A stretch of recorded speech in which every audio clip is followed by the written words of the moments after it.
America एक बार फिर राजनीतिक गतिरोध की चपेट में है और इस बार यह टकराव सरकारी शटडाउन तक पहुंच गया है।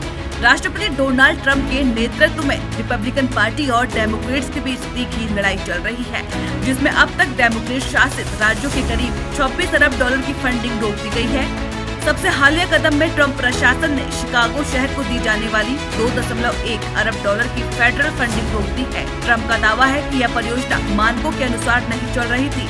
हालांकि आलोचकों का मानना है कि यह फैसला राजनीतिक बदले की भावना से प्रेरित है। इससे पहले कैलिफोर्निया और इलिनॉइस की हरित ऊर्जा परियोजनाओं के लिए प्रस्तावित 8 अरब डॉलर की फंडिंग भी होल्ड पर डाली जा चुकी है।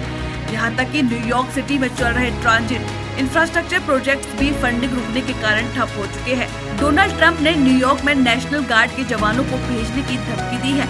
यह वही राज्य है जहां इलिनॉइस के गवर्नर जेबी प्रित्जकर रहते हैं, जिन्हें 2028 के राष्ट्रपति चुनाव का संभावित डेमोक्रेटिक उम्मीदवार माना जा रहा है।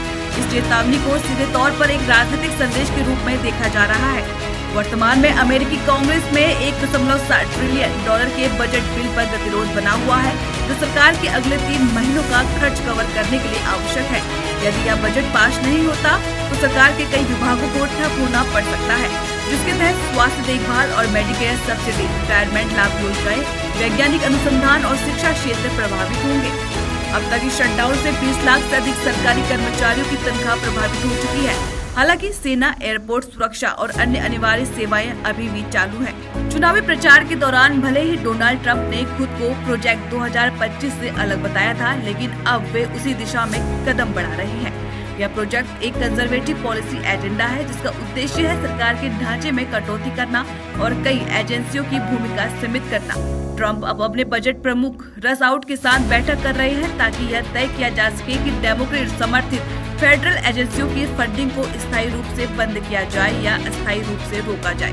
डेमोक्रेटिक प्रवक्ता अम्मार मूसा ने इसे लोकतंत्र के लिए खतरा बताते हुए कहा, ट्रंप और उनके समर्थकों ने प्रोजेक्ट 2025 पर देश से झूठ बोला और अब अमेरिका को उसी अंधेरे की ओर धकेल रहा है। सीनेट में एक बार फिर शटडाउन खत्म करने की कोशिश की जाएगी, लेकिन रिपब्लिकन और डेमोक्रेट्स के बीच कोई भी पक्ष पीछे हटने को तैयार नहीं है।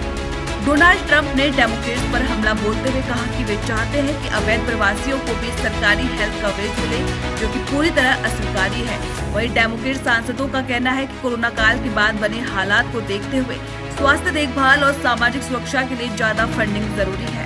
अगर यह गतिरोध नहीं टूटा तो साल के अंत तक 3 लाख से अधिक सरकारी कर्मचारी बेरोजगार हो सकते हैं और यह अमेरिका के मध्यम वर्ग पर सीधा असर डालेगा।